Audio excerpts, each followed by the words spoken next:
कोण आहेस तू? अशोक, अरे मी तुझी वहिनी. तू बोल, कोण आहेस तू? रीमा त्यांनी अजरामर केलेली ही भूमिका आहे, त्यामुळे it is not a joke.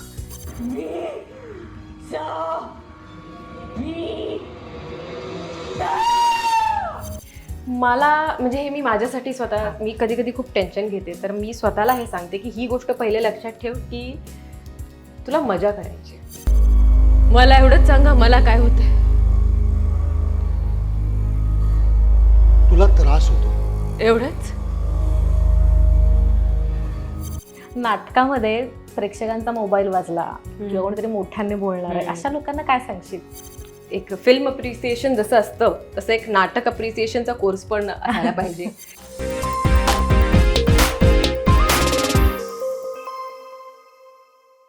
नमस्कार मित्र म्हणे लाईमलाईटमध्ये सगळ्यांचं स्वागत. मी प्रणिता, माझ्यासोबत आहे मयुरी देशमुख आणि आम्ही खूप खास कारणासाठी भेटलोय. कारण एक ऑल टाईम क्लासिक नाटक सविता दामोदर परांजपे नव्याने पुन्हा रंगभूमीवर येते आणि त्यामध्ये ती काम करते.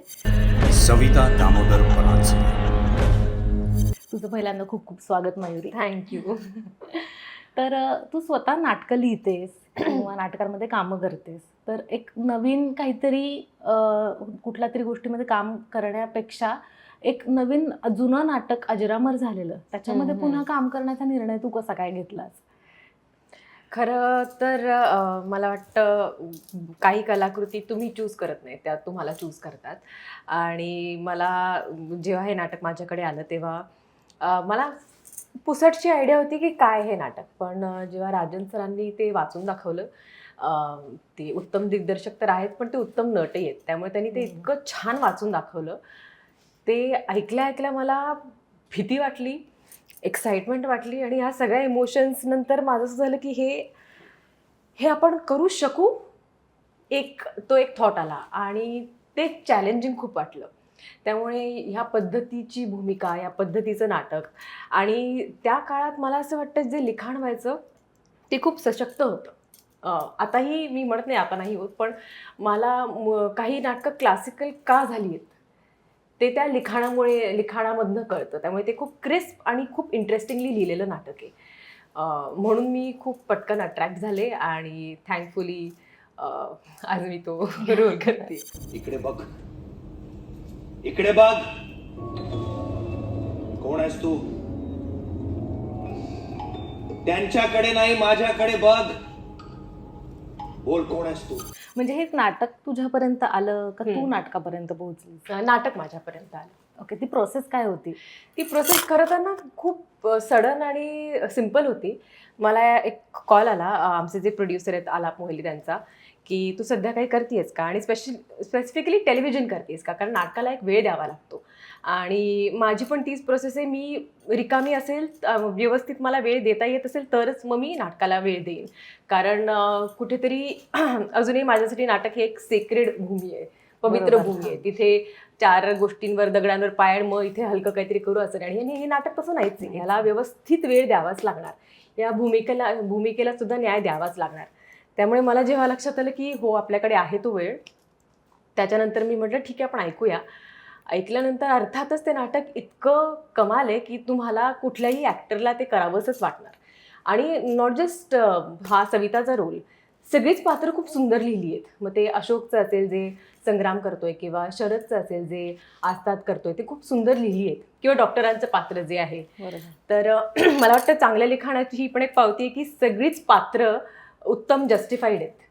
आणि ह्या सगळ्या कारणांमुळे मला वाटतं ते मी पटकन आकर्षित झाले. आणि काही गोष्टी अशा छान भट्टी पटकन जुळून येते आपण म्हणतो ना, तसं ह्या बाबतीत झालं. तर ते कळलंही नाही कधी ती प्रोसेस आम्ही सुरू पण केली. सुरी दे.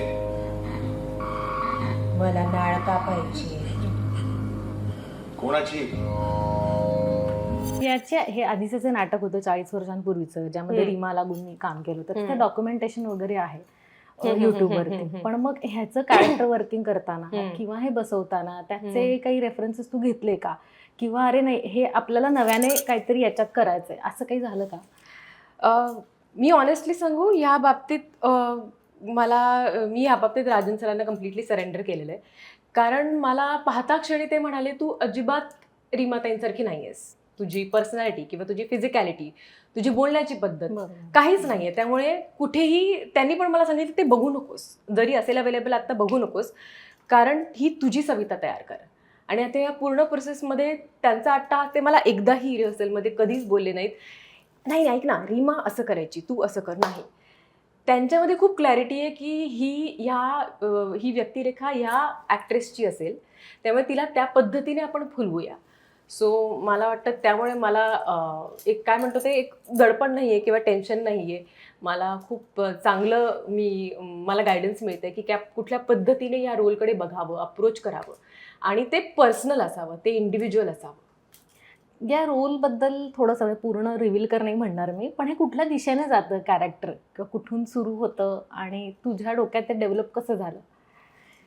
मुळात 2 पात्र आहेत, कुसुम आणि सविता. आणि सायकोलॉजिकल थ्रिलर आहे, सस्पेन्स आहे आणि त्याच्यात एक थिन लाईन आहे जिथे आपल्याला वाटतं की हे पॅरानॉर्मलकडे जातं आहे की नाही. आणि त्यामुळे हा सगळा प्रवास खूप इंटरेस्टिंग होतो, म्हणजे दोन्ही पात्रांचा खरं तर.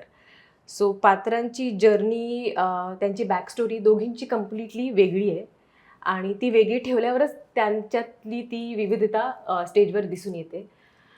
सो हे सगळं करताना ऑनेस्टली मी म्हणते तसं राजन सरांनी हे नाटक जवळजवळ 1000 एक प्रयोग त्याचे केलेले आहेत आणि त्यांच्याकडे खूप क्लिअर विजन आहे. म्हणजे आजही त्यांच्या क्लॅरिटी, त्यांना एक्झॅक्टली माहिती आहे हे कसं करायचं आहे. कारण थ्रिलर जेव्हा जॉनर असतो तेव्हा मला वाटतं ते क्रिस्प असणं खूप महत्त्वाचं आहे, किंवा कुठल्या नोटला नेमकं काय केलं पाहिजे, किती ते स्ट्रेच केलं. कारण ॲज अ नट आम्ही ऑब्जेक्टिव्हली पूर्ण नाटकाकडे नाही बघू शकत, आम्ही फक्त आमच्या पात्राकडे बघू शकतो. सो ते ट्युनिंग आणि ते टोनिंग डाऊन, टोनिंग अप, किंवा हे इथे नको आहे, नाही गरजेचं, हे फार गरजेचं असतं एक क्रिस्प आणि सॉलिड थ्रिलर नाटक बनवायला. आणि त्यासाठी मी अगेन त्यांचंच नाव घेईन, राजन सरांचं, की त्यांच्याकडे इतकी क्लॅरिटी आहे, त्यामुळे ते पात्र बिल्ड करायला खूप मदत होती आहे.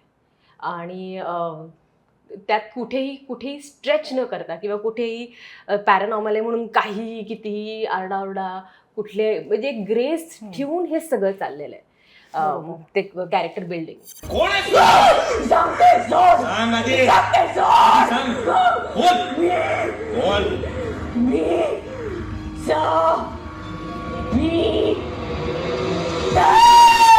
आणि दुसरी गोष्ट की एकाच नाटकामध्ये 2 भूमिका करणं, म्हणजे वेगवेगळ्या पर्सनॅलिटीच्या, तर ते लाईव्ह करणं ते किती चॅलेंजिंग असतं आणि एकानंतर एक असं, म्हणजे त्याच्यामध्ये काय काय बारकावे असतात, ते कसं तू स्विच ऑन स्विच ऑफ कसं काय करतेस?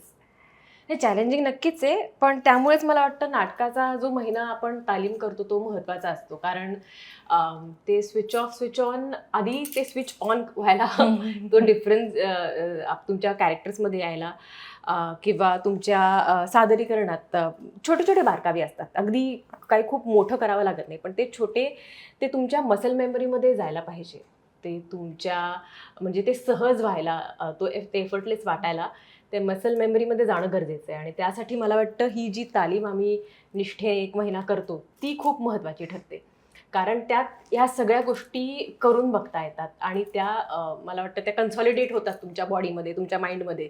आणि मग तो डिफरन्स एका पॉईंटनंतर मेकॅनिकली जरी केला तरी तो तितकाच इफेक्टिव्हली दिसतो. मग एक अशी इंटेन्स भूमिका जेव्हा आपण करतो ना, तेव्हा एक तू मयुरी म्हणून तुझ्या मनावर काय परिणाम होतो नेमका, की किंवा त्या कॅरेक्टरमध्ये शिरल्यानंतर, म्हणजे आता प्रयोगादरम्यान नंतर या गोष्टी खरं तर कळतील, पण तरी प्रयोग म्हणजे प्रॅक्टिसमध्ये म्हणा किंवा इम्प्रोवाइज करताना म्हणा, असं तुला खूप इंटेन्स जाणवलं किंवा त्याचा काही फरक पडला? ऑफकोर्स जाणवलं, आणि अतिशय इंटेन्स आहे. म्हणजे स्पेशली जेव्हा ती सविता होते आणि काही गोष्टी तिला कन्वे करायच्या असतात त्या पात्रांकडे, किंवा इवन ऑडियन्सच्याही त्या अंगावर येईल अशा काही काही गोष्टी आहेत. आणि पण त्या मला वाटतं एक प्रोसेस कुठल्याही नटाची एक वेगवेगळी, म्हणजे तुम्ही ती इमोशन गाठायला त्या लेवलला जाईपर्यंत तुमची एक प्रोसेस असते. तर मला वाटतं मी वेगवेगळ्या फेजेसमध्ये वेगळी प्रोसेस असते. पहिल्यांदा एक कम्प्लीट सरेंडरिंग असतं की ठीक आहे, ही संहिता आपल्याला इथे नेते, या पद्धतीने जाऊन बघू. त्याच्यानंतर ते कसं दिसतंय, मग दिग्दर्शक तुम्हाला काही गोष्टी सांगतात किंवा को ॲक्टर्सकडनं तुम्हाला काही गोष्टी मिळतात, त्यामुळे तुम्ही परत ते वेगळं मॉड्युलेट करतात. सो हा गिव्ह अँड टेकमध्ये ते तुम्ही एका वेगळ्या लेवलला ते इमोटिंगच्या लेवलला तुम्ही ते नेतात. आणि प्रत्येक वेळेस अप्रोच मी तरी तालमीत वेगवेगळ्या ठेवते.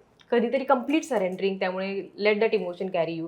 कधी कधी तुम्ही अगदी इथे माझं या पद्धतीने मी बोलेन, अगदी तुम्ही ते कोरिओग्राफ करतात तुमची ती पूर्ण मोमेंट. तर वेगवेगळ्या पद्धतीने मी तिथे अप्रोच होते. मी तुझी वहिनी. तू बोल, कोण आहेस तू? हे अशोक अरे कुसुम कुसुम नाटकामध्ये म्हणजे स्क्रिप्ट हातात आल्यापासून ते पहिल्या प्रयोगापर्यंत ती प्रोसेसही खूप महत्त्वाची असते. हो. तर म्हणजे तुझ्यासाठी ती किती महत्त्वाची होती किंवा या प्रोसेसबद्दल काय सांगशील तू? खूप महत्त्वाची आहे. कारण मी सांगू का, नाटक हे असं माध्यम आहे ना, आता हे ॲक्टरची बॉडी जर आपण एक मशीन आपण कन्सिडर केली तर कधी कधी फक्त टेलिव्हिजनमध्ये काम करून आपण फक्त काही पार्ट्स वापरतो आणि बाकीच्या पार्ट्सला गंज लागतो, आपण असं समजूया. तर नाटकाच्या प्रोसेसमध्ये ना कम्प्लीट ऑइलिंग होतं. तुम्हालाही कळतं तुम्ही किती पाण्यात आहात. तुम्हाला तुमचे इश्यूज लगेच कळायला लागतात पहिल्या 2-3 दिवसात, की अच्छा बॉडी लँग्वेज जरा अजून वर्किंग, आवाज नीट लागत नाही आहे किंवा कारण टेलिव्हिजनमध्ये एका पॉईंटनंतर तुम्ही फार बॉडी यूज करत नाही, ते चेहऱ्याचं मीडियम आहे.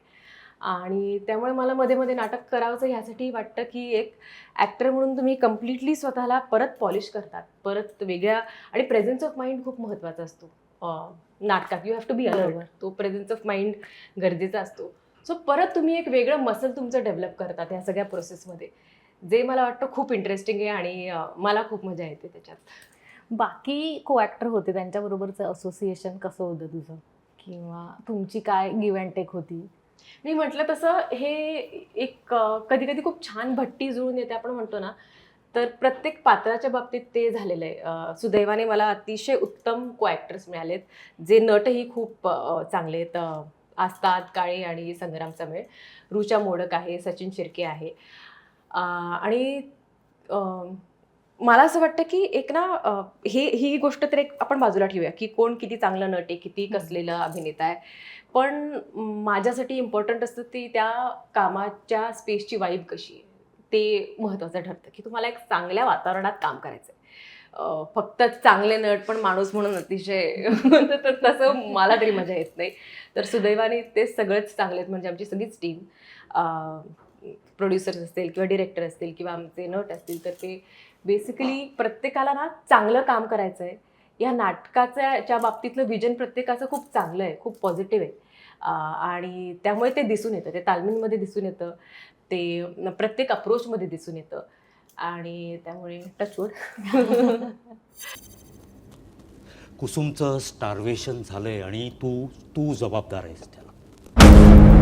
तू याच्या आधीही काम केलेस का? तू एक नाटक लिहिलं सुद्धा होतंस. तर आता हे जुनं नाटक नव्याने करताना तेव्हाची लिखाणाची पद्धत म्हणा किंवा तेव्हाचे लेखक म्हणा आणि आत्ताचे लेखक म्हणा, कुठे तुला कमी वाटतं किंवा आत्ताच्या ह्याच्यामध्ये काय जास्त अजून चांगलं आहे? फरक काय जाणवतो तुला? अच्छा, अगदी ऑनेस्टली सांगायचं तर आणि तो प्रॉब्लेम मलाही येतो लिखाण करताना. बऱ्याच नाटकांमध्ये ना सेकंड हाफचा जो एक क्रिसेंडो तुम्हाला बिल्ड करायचा असतो, तो कठीण जातो. म्हणजे तुमच्याकडे एक चांगली स्टोरी लाईन मिळणं इज इझी, त्याला डेव्हलप करणं पण इझी आहे.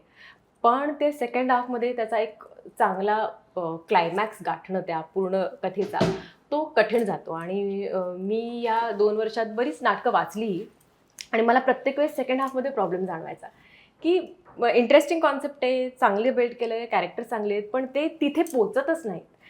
जे मला वाटतं ह्या क्लासिक नाटकांमध्ये बऱ्यापैकी ते क्लासिक त्यामुळेच झाली, कारण ते ओव्हरऑलच खूप टाईट स्क्रिप्ट होतं आणि बऱ्याच वेळा तो एंड असा छान उच्चांक गाठायचा, जे ह्या नाटकातही होतं. म्हणजे तुम्ही जर एंड फ्रेम पाहिली या नाटकाची, तर मी आता जास्त नाही रिव्हील करणार, पण अतिशय थ्रिलिंग आहे आणि अतिशय ग्रिपिंग आहे.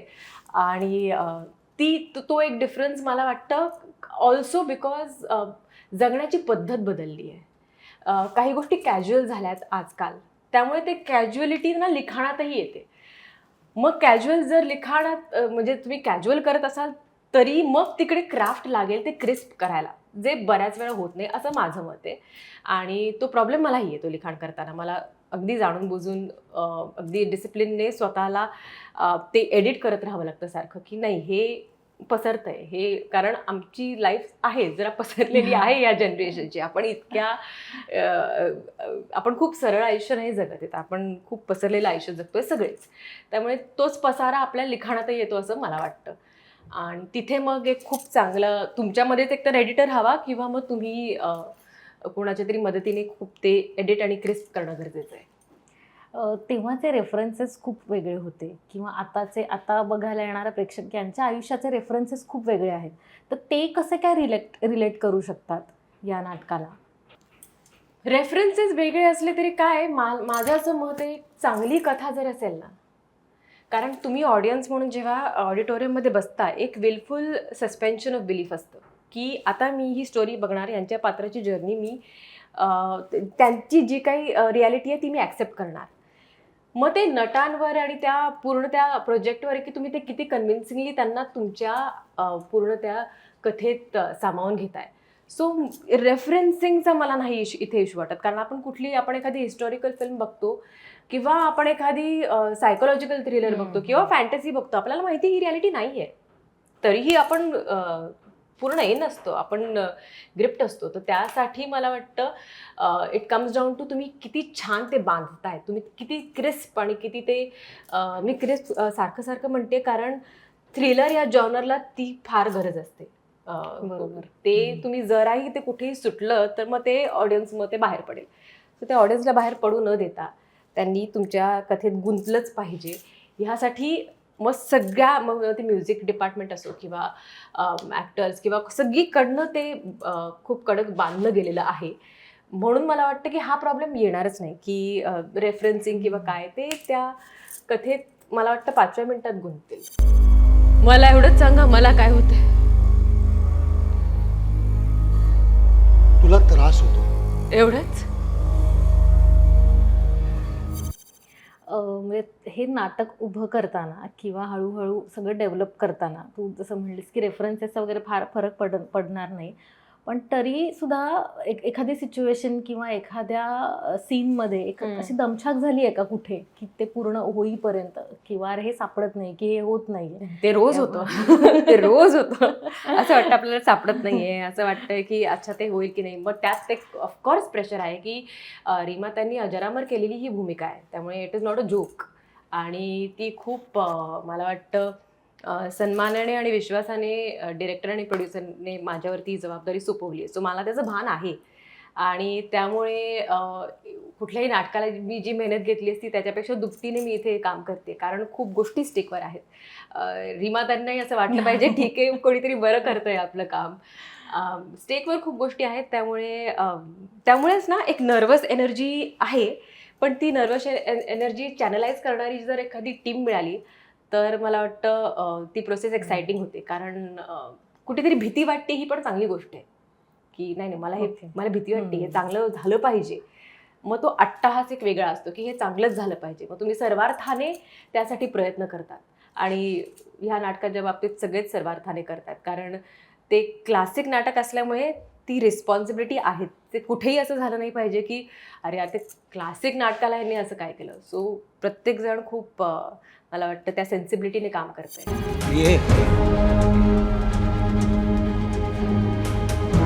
परत वसईत दिसलाच जरी ना, दमडं तोडून हातात दे ना. प्रत्येक प्रयोग करण्याआधी ना किंवा या तालमीदरम्यान सुद्धा आपलं स्टेट ऑफ माइंड वेगवेगळं असतं, किंवा आपण आधी कुठून आलोय मग आता प्रयोग करायचा आहे, अशा प्रत्येक सिच्युएशन वेगवेगळी, प्रत्येक दिवस वेगळा असतो. आणि त्याच्यात असं काहीतरी सायकोलॉजिकल थ्रिलर नाटक करताना तू स्वतःला काम डाऊन कसं ठेवतेस, किंवा ती लाईन कशी मेंटेन करते की नाही आता मला जायचंय आणि आता परफॉर्म करायचंय? मला वाटतं अगेन आणि नाटक झाल्यानंतर सुद्धा अगेन इथे ना तुम्ही बेसिक तुमच्या लाईफची एक बेसिक डिसिप्लिन आहे, मला वाटतं ती पण जरा त्याच्यात त्याचा उपयोग होतो. बेसिकली मी तसं स्वतःला सगळ्या सिच्युएशन्समध्ये बॅलन्स ठेवायचा प्रयत्न करते, आणि त्यामुळे ज्या काही दिनचर्येतल्या बेसिक गोष्टी असतील, तुम्ही योगा करतात, प्राणायाम करतात, त्याने काय होतं, ह्या गोष्टींमध्ये पटकन स्विच ऑन स्विच ऑफ होणं किंवा अलर्ट राहणं किंवा प्रेझन्स ऑफ माइंड असणं, या सगळ्या गोष्टींसाठी त्याचा उपयोग होतो असं माझं मत आहे. इतर ॲक्टर्सचं मला माहीत नाही, पण मला तरी मेडिटेशन किंवा योगा प्राणायाम मला ह्याची खूप मदत होते. आणि ह्या नाटकाच्या बाबतीत स्पेसिफिकली कारण हे इमोशनली ड्रेनिंग पण आहे, त्यामुळे त्यामुळे या गोष्टी करणं मला खूप, त्यामुळे मी एक व्यवस्थित कॉन्सन्ट्रेशनने आधी बसून स्वतःची एनर्जी एकाग्र करते.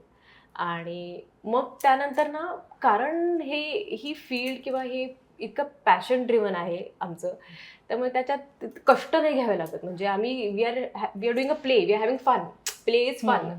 So at the end of the day it is not something की आम्ही खूप असं काय फ्रिक्शनने किंवा स्ट्रगलने करतोय. ते सहज आहे, पण ती सहजता मेंटेन करण्यासाठी तुम्ही नाटकाशिवाय इतर आयुष्यात तुम्ही जे काय करतात, म्हणजे माझं लाईफ तसं डिसिप्लिन आहे. मी खूप पार्टीजला जाणं किंवा अगदीच वेळेवर झोपणं, वेळेवर उठणं, हे बेसिक डिसिप्लिन असल्यामुळे मला वाटतं या गोष्टींमध्ये तितकं आहे, डिफिकल्ट आहे, I will not say not difficult, पण ते मॅनेज होतं. तुझं सध्याचं एक आवडलेलं नाटक कुठलं आहे किंवा एक वर्षभरातलं की तुला हे खूप आवडलंय किंवा तू रिसेंट पाहिलेलं? मी सॅड सखाराम पाहिलं होतं, जे मला आवडलं होतं. ते कमर्शियल नाही, पण ते मला खूप आवडलं होतं. आणि जुन्या नाटकांपैकी की खूप आवडत आहेत मला. जुन्या नाटकांपैकी मला आठवतंय हसवा फसवी दिलीप प्रभावळकरांचं मी ॲज अ चाइल्ड बघितलं होतं. आणि ती मेमरी इतकी स्ट्रॉंग आहे की ते इतके कॅरेक्टर्स घेऊन ते स्टेजवर आले होते. मला वाटतं तेव्हापासून खरं तर कुठेतरी नाटकाची आवड मला लागली. दिलीप प्रभावळकरांचं हसवा फसवी मी जेव्हा पाहिलं होतं, मला आठवतं मी सोलापूरमध्ये पाहिलं होतं. मी एक 4-5 वर्षांची असेल तेव्हा. अच्छा. नाटक म्हणा, सिरियल म्हणा किंवा सिनेमा म्हणा, की अभिनय करताना कोणती एक गोष्ट अशी महत्त्वाची की ती लक्षात ठेवली पाहिजे? मला म्हणजे हे मी माझ्यासाठी स्वतः, मी कधी कधी खूप टेन्शन घेते, तर मी स्वतःला हे सांगते की ही गोष्ट पहिले लक्षात ठेव की तुला मजा करायची. मग भले तो इंटेन्स सीन असेल, इमोशनल सीन असेल किंवा कुठलंही माध्यम असेल, टेलिव्हिजन असेल, आणि प्रत्येक माध्यम ना वेगळं काहीतरी डिमांड करतं. म्हणजे टेलिव्हिजन डिमांड करतं की मी 5 मिनिटात ते 5 पेजेस पाठ करून ते डिलिव्हर करावं. नाटक डिमांड करतं की एकही रिटेक नाही, तो अगदी काय म्हटलं स्पॉटलेस प्रयोग झाला पाहिजे. फिल्म अगेन काहीतरी वेगळं डिमांड करतं. सो डिमांड्स प्रत्येक माध्यमाच्या वेगळ्या आहेत, पण मी स्वतःकडनं पहिले ही डिमांड करते की पहिले लक्षात ठेव की यू टू हॅव फन, आणि मग परफॉर्मन्स नॅचरलीच खुलतो. नाटकामध्ये आवाजाचा वापर करताना काय टिप्स देशील तू? मी टिप्स घेतेय सध्या, मी लोकांना काय टिप्स देऊ. पण एकूण आतापर्यंत जे पण बेसिकली जे नेहमी एक सांगितलं जातं किंवा नाटकात काम करताना इथून बोलणं, नाभीपासून बोलणं किंवा ते प्रोजेक्शन करणं, ही एक बेसिक गोष्ट आहे. आणि दुसरं म्हणजे आपला सूर करेक्ट लागतोय की नाही याच्यासाठी मी एक छोटी एक्सरसाइज करते बऱ्याच वेळा. कारण अनफॉर्च्युनेटली थोडी इंग्रजी आलेली आहे मी. बऱ्याच वेळा इंग्लिश शब्द येतात माझ्या बोलण्यात, किंवा घरी बोलताना किंवा फ्रेंडशी बोलताना खूप कॅज्युअली बोललं जातं. त्यामुळे नाटकात जेव्हा काम करतो आणि जेव्हा ती आता स्पेशली ह्या नाटकात ती लँग्वेज तशीच आली पाहिजे, मगच तो काळ उभा राहील. तिथे मी माझा शब्द टाकून चालणार नाही किंवा कुठलंही आजचं स्लँग टाकून ते वर्क नाही होणार. मग त्या केसमध्ये ते शब्द ती वाक्य मी सहज बोलते आणि मी रेकॉर्ड करून ऐकते की तो सूर कसा ऐकू येतोय. आणि हे मी स्वतःसाठी पण करते आणि दिग्दर्शक पण आहेतच की हे खोटं वाटतं. तो सूर लागणं मला वाटतं सगळ्यात जास्त महत्त्वाचं आहे, करेक्ट सूर लागणं. जेव्हा तू सुरुवात केलीस तुझ्या कामाला कॉलेजमध्ये असताना, तेव्हाची एखादी आठवण आहे का तुझी नाटकातली? हो आहे ना. एकांकिका म्हणा. हो, एकांकिकेचीच आहे. तर झालं असं होतं की आम्ही 2015मध्ये जून जुलै ही एकांकिका मी केली. आणि तोपर्यंत ना मी केसी कॉलेजमध्ये होते. सो मला कधी नाटकाचं वातावरण मिळालं नाही, किंवा मी पोस्ट ग्रॅज्युएशन नंतर एका जे स्कूल ऑफ आर्ट्सच्या टीमसोबत हे नाटक केलं, ही एकांकिका केली जून जुलै. आणि तो खूप होलसम एक्सपिरियन्स होता, कारण तो सेट पण आम्ही उभा करायचा, मग नट म्हणून तिकडे ॲक्टिंग पण करायची, त्याच्यानंतर तो तेवढ्या वेळात डिसमॅन्टल पण करायचा. आणि त्या सगळ्या प्रोसेसमध्ये मला वाटतं एक थिएटरची ना खरी खरी काय म्हणतो त्याला गंमत जी आहे ना, तुम्ही कितीही मोठे स्टार कुठेही असाल, तुम्ही थिएटरमध्ये ना तुम्ही झाडू पण मारायला शिकलं पाहिजे. ते स्टेज जी असते ना त्याच्यापेक्षा मोठं कोणी नसतं. हे त्या प्रोसेसमध्ये शिकली की सगळ्यात हिरो जर कोणी असेल तर ते स्टेज आहे, तिथे कोणीच हिरो नाही आहे. आणि ती सिम्प्लिसिटी मला वाटतं तिथून सुरू झाली त्या पूर्ण प्रवासाची. आत्तापर्यंत जेवढे तू प्रयोग केले, कामं केली, तर त्याच्या पूर्ण महाराष्ट्रामध्ये तुझं आवडतं नाट्यगृह कोणतं आहे, जिथे तुला काम करायला मजाही येते आणि खूप सहज काम केलं जातं? मला दीनानाथ आवडतं पार्ल्यातलं. अच्छा. आणि समजा एखादा डायलॉग विसरलं किंवा काहीतरी गडबड झाली माइंडमध्ये, तर त्यावेळेस तू काय करते ऐन वेळेस, किंवा असं कधी झालंय का मुळात?